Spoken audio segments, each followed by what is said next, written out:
जाती जाती गाती गाती कह जाऊं यह बात, धन के पीछे जन जगती में उचित नहीं उत्पात। उर्मिला कह रही हैं कि भले ही मेरा जीवन समाप्त हो जाए, लेकिन जाते जाते, और मैं अगर अपना जीवन समाप्त भी करूंगी, प्राण भी छोड़ूंगी, तो गाते गाते छोड़ूंगी, इसलिए क्योंकि प्रीतम मेरे सामने है।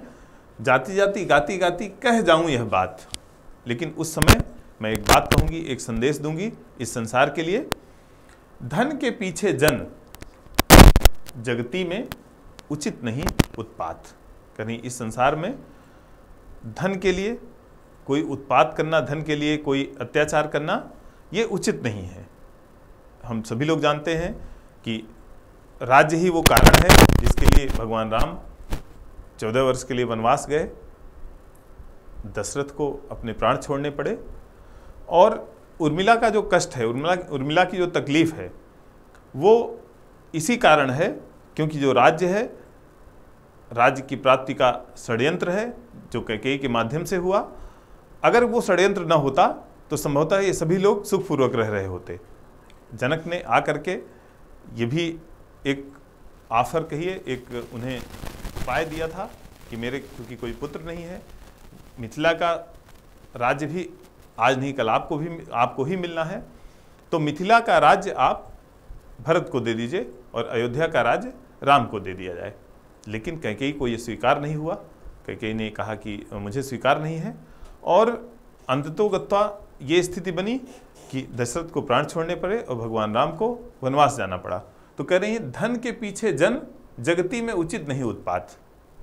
जिस धन के लिए ये उत्पात हुआ था, ये उन्होंने षड्यंत्र किया था, उस धन का उपभोग न कैकेयी ही कर पाई, न ही भरत कर पाए। चूँकि राम और लक्ष्मण के जाने के बाद भरत और शत्रुघ्न ने भी उसी रूप में जीवन अपना व्यतीत किया जिस रूप में लक्ष्मण और राम वन में रह रहे थे। दोनों ने प्रासाद के अंदर प्रवेश नहीं किया, राजकाज किया, राज का कार्य किया, लेकिन एक प्रतिनिधि के तौर पर भगवान राम के खड़ाऊ लेके आए थे वो चित्रकूट से, और प्रतिनिधि के तौर पर लगातार फिर उन्होंने शासन किया, शासन व्यवस्था देखा वहाँ की। लेकिन इस पूरे समय में किसी ने भी किसी प्रकार के सुखों का उपभोग नहीं किया। सभी लोग केवल एक तरह से व्यथा में और परेशानी में रहे, और ये जो इतना बड़ा कलंक रघुवंश पर लगा था, उसको सबने अपने अपने तरीके से किसी तरह, जो बुरा समय था, जो गलत समय था, जो उनके ऊपर विपत्ति आई थी, उसका परिहार किया। प्रेम की ही जय जीवन में कह रही हैं। इस संसार में केवल प्रेम ही ऐसी वस्तु है जिसकी जय होनी है, और जिसकी जय ही जय है, बाकी जो जय हैं वो केवल भ्रम है। यही आता है इस मन में। अब जो प्रीतम को पाऊं, तो इच्छा है उन चरणों की रज में आप रमाऊं। करें अगर मुझे मौका मिले, प्रीतम मिल जाए, तो अब ये इच्छा है कि उनके चरणों की धूल मैं अपने मन में बसा लूं। आप अवधि बन सकूं कहीं, तो क्या कुछ देर लगाऊं। कहीं अगर मैं वक्त बन सकती, वक्त अवधि का मतलब 14 वर्ष का समय, तो समय तो नहीं हटाया जा सकता, समय तो तेज नहीं चलाया जा सकता है घड़ी को। लेकिन कह रही अगर मैं बन सकती तो मैं अपने स्वयं को मिटा लेती, मैं स्वयं नष्ट हो जाती समय के रूप में, और ये 14 वर्ष का समय बीत जाता। मैं अपने को आप मिटाकर जाकर उनको लाऊं, मैं स्वयं मिट जाती, वो आ जाते, 14 वर्ष का समय बन जाती।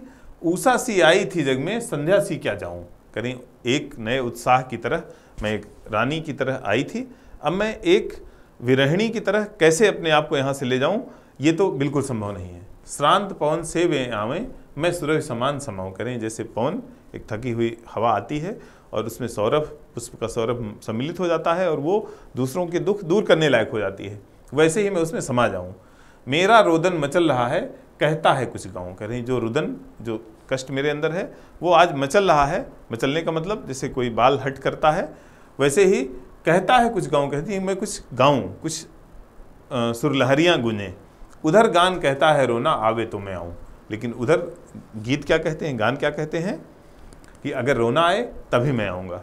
एक लाइन पंत ने कही है, वियोगी होगा पहला कवि, आह से उपजा होगा गान।